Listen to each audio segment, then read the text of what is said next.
Coucou, je profite de ce moment pendant que ma jument mange pour partager avec toi au sujet de la blessure de rejet.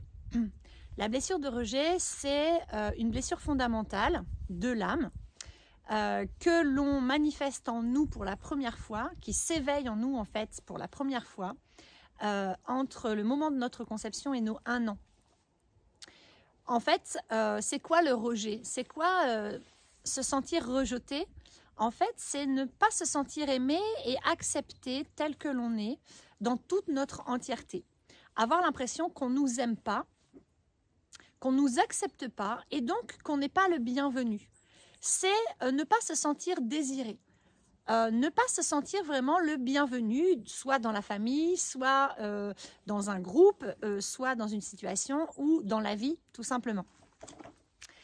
Se sentir rejeté, c'est vraiment avoir l'impression qu'on ne veut pas de nous parce que on n'est pas valable. Parce que forcément, quand on se sent rejeté, on enregistre, en étant enfant, très rapidement la croyance limitante qu'on est rejeté parce qu'on ne vaut rien, parce qu'on n'a pas suffisamment de valeur, parce qu'on n'est pas suffisamment bien ou suffisamment bon.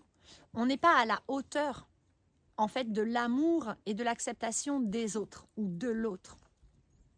Donc, quand on souffre de la blessure du rejet, on a très souvent une très faible estime de soi, puisqu'on est persuadé qu'on n'est pas aimable, on n'est pas valable.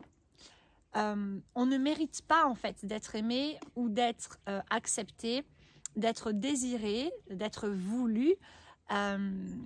Et donc, on a tendance à se rejeter soi-même. Donc, moi, j'ai envie de vous témoigner de ma propre blessure de rejet pour que vous compreniez un petit peu comment ça peut se passer. Pour moi, ça s'est passé quand j'étais dans le ventre de ma mère, en plein milieu de la grossesse.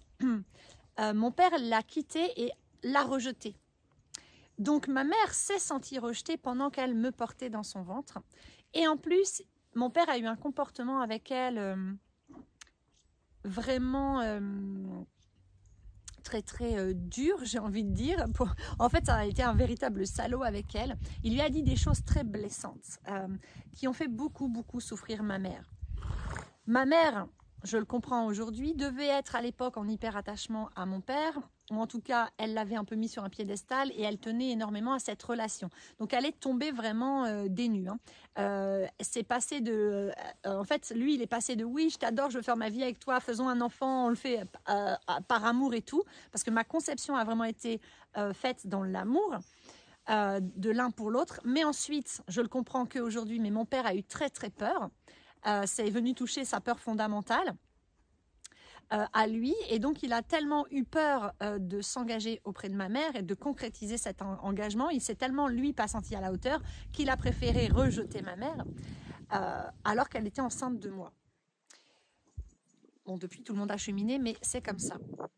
Et donc moi, en fait, comme j'étais dans son ventre à ce moment-là, il se trouve que elle s'est sentie rejetée. Donc premièrement, j'ai senti et j'ai imprégné ses émotions à elle.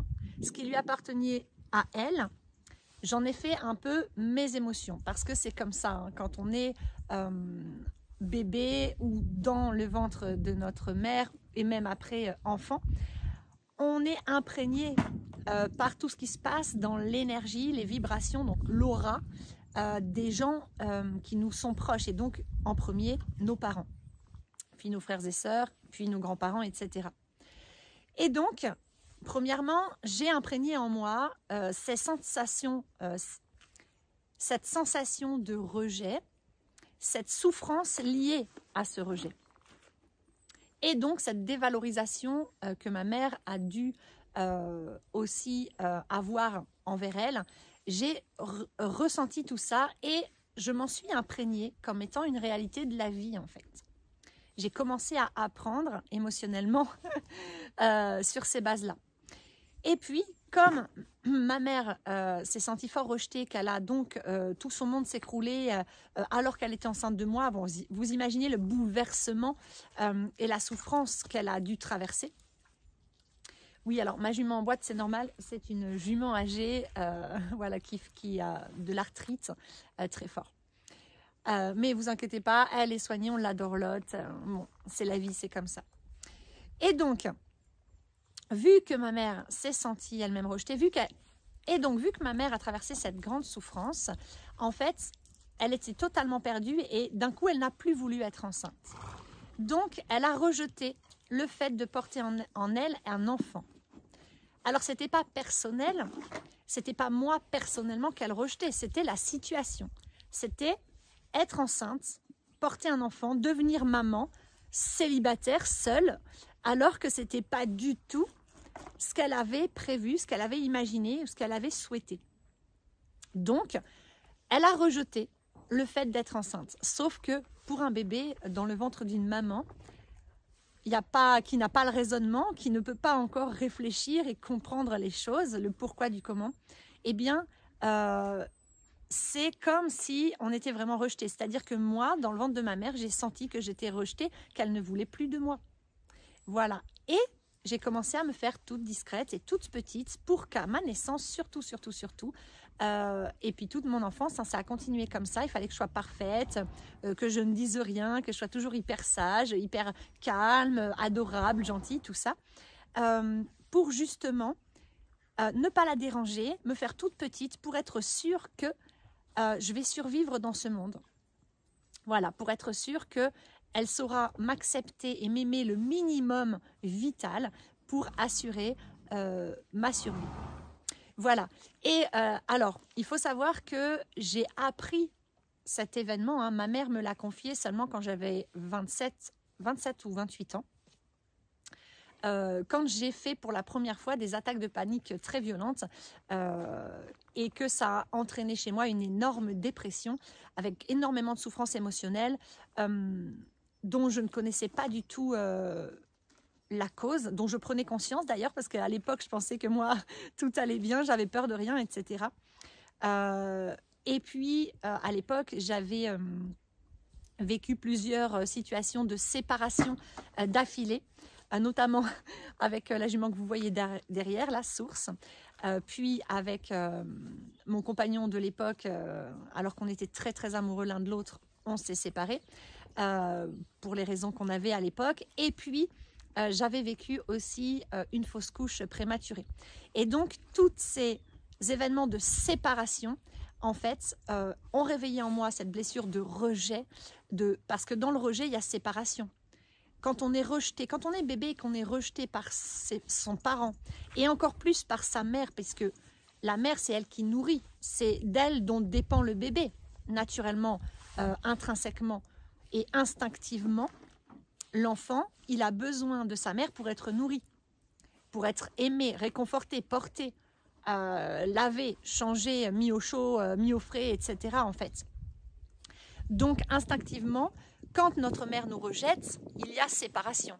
On se sent séparé d'elle, on se sent rejeté, non aimé, non accepté.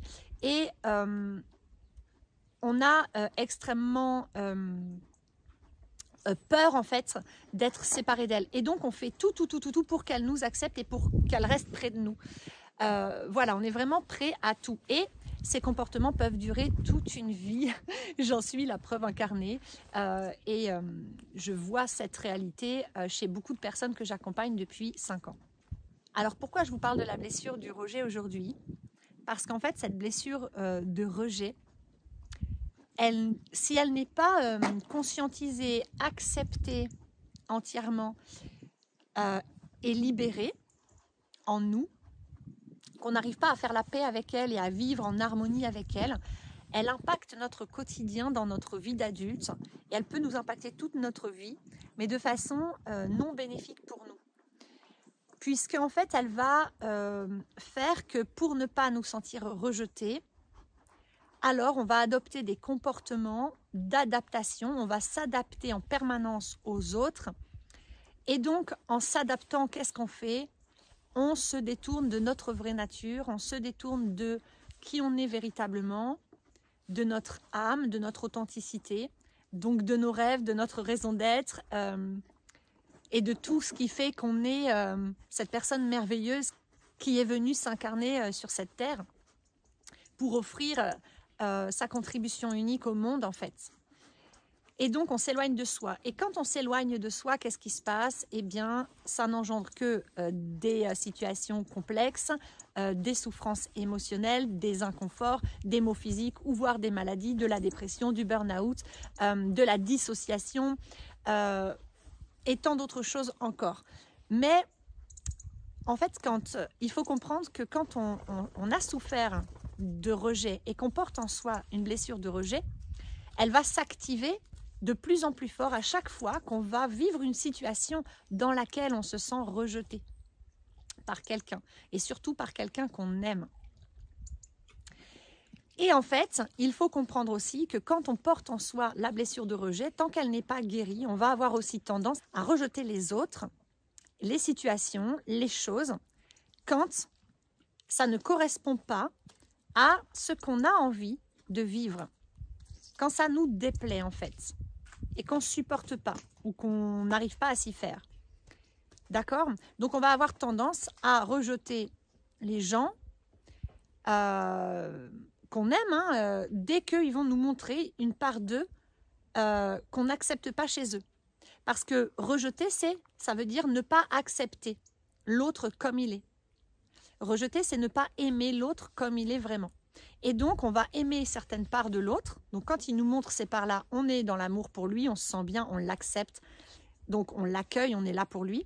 Mais dès que cette personne, elle, déclenche ses propres blessures ou que ses traumas s'activent et que donc elle change son comportement ou qu'elle a des périodes, des épreuves qu'elle passe qui sont difficiles, qui vont la rendre différente, dès que cette personne va adopter des comportements qui lui sont propres, mais qui nous déplaisent à nous ou qui nous dérangent, parce qu'ils viennent réveiller en nous justement nos blessures, nos peurs, ils viennent nous envoyer en miroir qui l'on est. Donc souvent on est dérangé parce qu'on n'arrive pas à aimer, accepter chez l'autre les parts de cette personne qui nous renvoie notre propre reflet en miroir. Donc on va se mettre à rejeter cette personne. Donc le rejet, c'est soit en fuyant, en donnant plus de nouvelles, c'est la même chose. L'autre va se sentir rejeté, on rejette, mais en prenant la fuite, ce qui est exactement la même chose, ou en évitant, exactement la même chose. Ou alors on va rejeter en disant « Ah non, mais on va critiquer l'autre ou lui faire des reproches. Ah non, mais voilà, non, mais ça, j'aime pas ça chez toi. » Ou bien on va dire à la personne « Je te veux plus dans ma vie, dégage. » Voilà, on peut manifester le rejet de différentes manières. Et puis, il y a quelque chose de très important à comprendre aussi. Quand on porte en soi la blessure de rejet, on a tendance à se rejeter soi-même. On va rejeter des parts de nous ou tout ce qui fait qu'on est soi-même. On va se rejeter. Puisque comme quand on était bébé ou un fœtus incarné dans le ventre de notre maman, on a senti qu'on était rejeté, ça veut dire qu'on n'était pas aimé, accepté et désiré tel que l'on est, eh bien on a enregistré qu'on n'est pas valable, qu'on n'est pas aimable, qu'on n'est pas suffisamment ceci, suffisamment cela, et qu'on ne mérite pas. Donc on va chercher à mériter d'être aimé. On va chercher à mériter cette acceptation et ce désir en fait. On va vraiment chercher à se sentir désiré, accueilli, voulu, souhaité, etc. par les gens qu'on aime et donc par nos parents, mais ensuite par notre compagnon, nos amis, nos frères et sœurs, puis nos collègues, et puis tout le monde entier s'il faut. Mais on va être inconsciemment toujours dans cette recherche d'amour et d'acceptation et d'avoir ce sentiment d'être voulu, d'avoir sa place dans le monde, d'être souhaité, d'être le bienvenu.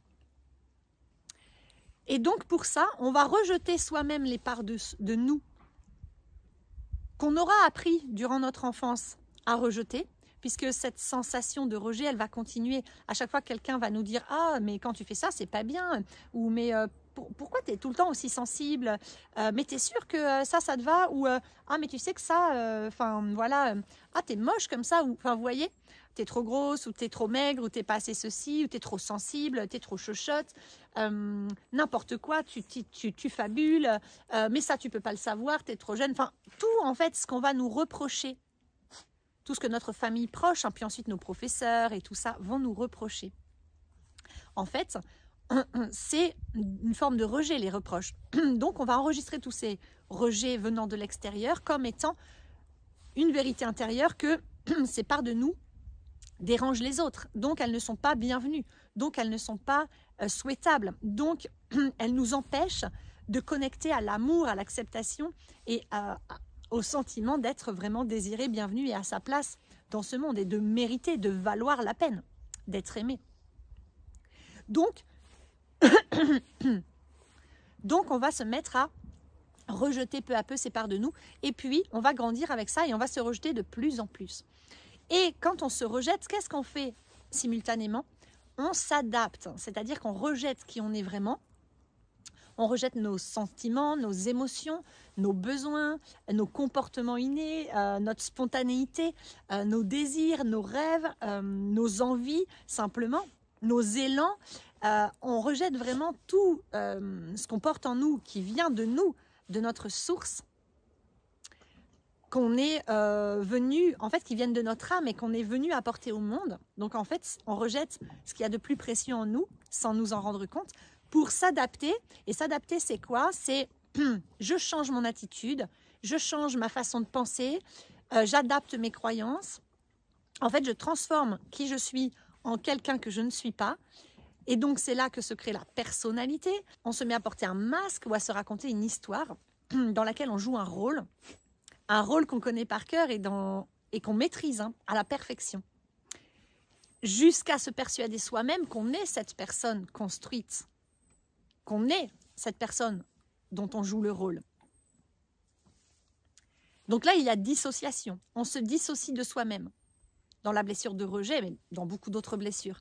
Mais on se dissocie de soi-même, c'est-à-dire que notre soi, notre âme, on la vire, elle est à côté là-bas, on ne veut pas la voir, et on se crée un moi, un ego qui prend toute la place en fait. C'est ce personnage qui porte ce masque dont on parle en développement personnel et spirituel et qui se raconte cette histoire dans laquelle en fait il s'adapte, il devient quelqu'un, un personnage qu'il pense que les autres veulent qu'il soit.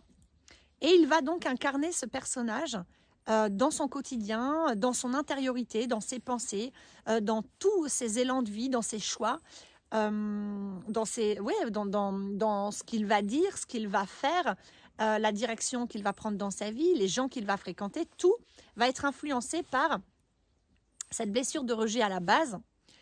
Et donc, il va tout le temps être en train de s'adapter ou de se suradapter, puisque certaines personnes qui souffrent de la blessure de rejet sont carrément, ils ne savent même plus qui ils sont, quoi.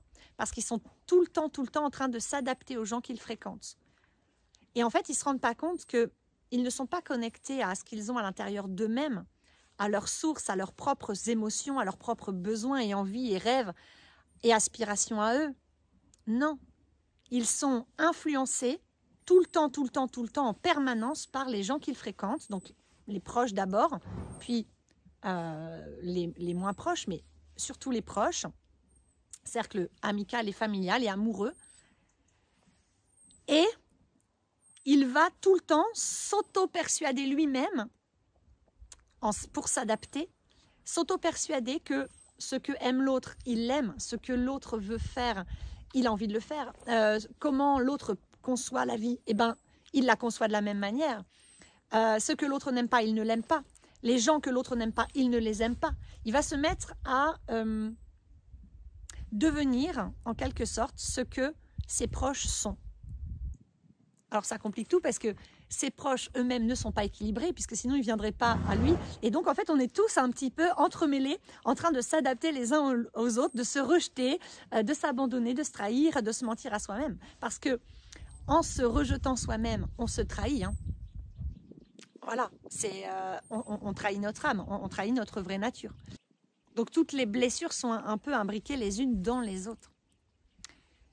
Et donc, en s'adaptant, en se suradaptant toujours aux autres, on oublie qui on est et c'est vraiment du rejet de soi-même. On se rejette. Donc si on se rejette, on ne s'aime pas, on ne s'accueille pas, on ne se désire pas tel que l'on est. Voilà, donc je vous ai fait cette petite vidéo pour vous partager mon point de vue vraiment et ma compréhension au sujet de la blessure du rejet pour l'avoir vécu moi-même et pour être en train de terminer vraiment de l'accueillir, de la comprendre et de faire la paix avec elle. Voilà, parce que quand on souffre d'une blessure fondamentale, qu'elle impacte notre vie au quotidien et qu'elle nous limite, qu'elle nous empêche de vivre heureux dans la santé, dans le bien-être, dans l'épanouissement, qu'elle nous empêche de nous accomplir et de trouver la sérénité et l'alignement à l'intérieur de nous. Je crois que c'est fondamental de le conscientiser d'abord, de se dire ah ouais, ok, d'être vraiment honnête avec soi et petit à petit, hein, parce que l'ego est très malin, donc il nous cache tout ça. Hein. Donc c'est petit à petit de s'observer et de comprendre ah oui, effectivement là je rejette telle part de moi. Ah là je n'aime pas, je n'accepte pas telle autre part de moi. Ah oui là j'ai rejeté mon ami quand il a fait ça. J'ai rejeté ma mère quand elle a fait ci. J'ai tendance à rejeter ce qui ne me convient pas. Ah oui je me rejette, etc. Et comprendre aussi que quelque chose que j'ai pas dit, mais que il est important aussi d'en prendre conscience, c'est que quand on souffre de la blessure du rejet ou de toute autre blessure, mais quand une blessure est activée en nous et qu'on ne l'a pas dépassée, qu'on ne l'a pas accueillie, qu'on ne l'a pas bien écoutée, qu'on ne l'a pas traitée, pour pouvoir vraiment la laisser s'exprimer, lui faire de l'espace pour qu'elle puisse s'exprimer, puis se dissiper pour qu'on en soit libéré, puisque c'est comme ça qu'on guérit d'une blessure, eh bien, la vie va nous apporter en miroir de nous, hein, puisqu'on attire à soi ce que l'on rayonne, ce que l'on résonne depuis notre intérieur. Donc la vie va nous apporter des situations dans lesquelles on va se sentir soit non désiré, soit rejeté, non accepté, non aimé. Alors ça peut être très léger ou ça peut être très violent. C'est en fonction du niveau, de la profondeur et du vécu que l'on a en lien avec cette blessure. Ça dépend depuis combien de temps on la porte en nous, ça dépend combien de fois elle a été réactivée, ça dépend si on en a un peu conscience ou pas du tout, ça dépend de notre sensibilité, ça dépend d'un millier de facteurs en fait qui sont vraiment propres à chacun. Mais on va avoir tendance quand même à avoir ce sentiment dans notre vie et à le voir chez les autres, ou alors à voir des gens qui rejettent d'autres personnes ou qui rejettent des choses, mais on va voir et ressentir le rejet régulièrement dans notre vie, puisque la vie nous invite, en nous apportant ces épreuves à répétition, à en tirer une leçon, à comprendre ce qui doit être compris, mais surtout à nous reconnecter à cette part de nous pour l'accueillir, puisque la guérison ne se fait pas dans la résistance et la lutte. C'est quelque chose que j'apprends vraiment cette année et que j'intègre dans tous mes plans de conscience. La guérison ne se fait vraiment pas dans la lutte et la résistance, elle se fait dans l'accueil et dans le relâchement, la détente. J'arrête de résister, je me relâche et j'accueille. Je me laisse traverser par l'émotion qui est là en moi et qui me permet d'entrer en contact avec le besoin qui est là en moi et qui demande à être comblé. Et une fois que j'accueille cette émotion et ce besoin, eh bien tout naturellement naît en moi l'amour de moi, l'acceptation de ce besoin, puisque accepter, accueillir, c'est aimer. Donc s'accepter, s'accueillir, c'est s'aimer soi-même. Et vous comprenez bien que dans la blessure de rejet, quand on commence à accepter qu'on porte en soi cette blessure de rejet, que ce qu'on voit chez les autres, en fait, ce n'est que un reflet de notre blessure de rejet, qui est là pour nous aider à en prendre conscience et à s'en libérer, eh bien, peu à peu, on apprend finalement à s'aimer et à s'accepter soi-même. Et en fait, quand on souffre de la blessure de rejet, de quoi on a le plus besoin dans la vie? D'être aimé, de se sentir aimé, de se sentir accepté, de se sentir voulu, souhaité et désiré. Et en fait, ce besoin intrinsèque et fondamental qu'on porte au fond de nous, eh bien, il n'y a que soi-même qui pouvons y répondre. En apprenant à s'aimer, en se donnant de l'amour, en s'acceptant tel que l'on est, c'est-à-dire j'accueille toutes les facettes de mon être, qu'elles me plaisent ou pas, d'accord, que je sois en accord ou pas. C'est je m'accueille tel que je suis aujourd'hui et je sais que je peux m'améliorer à chaque instant. J'ai tout mon temps pour ça. C'est accueillir, c'est se détendre et dire ok, en fait, je suis parfaite dans mon imperfection. c'est ok, j'en suis là aujourd'hui et j'en suis fière, heureux et reconnaissant. J'aime et j'accueille peu à peu toutes les parts de moi jusqu'à ne rejeter plus aucune part. Et ainsi, en parallèle, forcément, j'arrête de m'adapter aux autres et je commence à exprimer ma vérité. Je me reconnecte à qui je suis vraiment. Et donc, peu à peu, je deviens qui je suis vraiment. Je déploie ma véritable nature et donc je gagne forcément en légèreté, en liberté, en bien-être, en joie, en bonheur, en sérénité intérieure, en alignement, en équilibre, en épanouissement et en accomplissement personnel. Et je vais peu à peu attirer à moi des choses qui correspondent à ces nouvelles vibrations que j'envoie dans l'univers. Voilà. Donc, je voulais vous dire tout ça au sujet de cette blessure de rejet. Et bien sûr, la plupart des choses que je vous partage dans cette vidéo s'appliquent à toutes les autres blessures, mais j'essaierai de vous faire des vidéos pour chaque blessure. Voilà. J'espère que vous y aurez trouvé des informations intéressantes qui vous aideront à cheminer vers encore plus d'amour de vous-même. Et j'ai vraiment à cœur de partager en fait toute mon expérience et mes connaissances à tous ceux qui le souhaitent et qui veulent vraiment cheminer vers leur être authentique, retrouver leur amour de soi pour pouvoir vraiment réaliser leurs rêves et trouver leur épanouissement ou leur guérison intérieure. Voilà, donc merci beaucoup à tous ceux qui me suivent. N'hésitez pas à liker, partager et vous abonner pour me soutenir.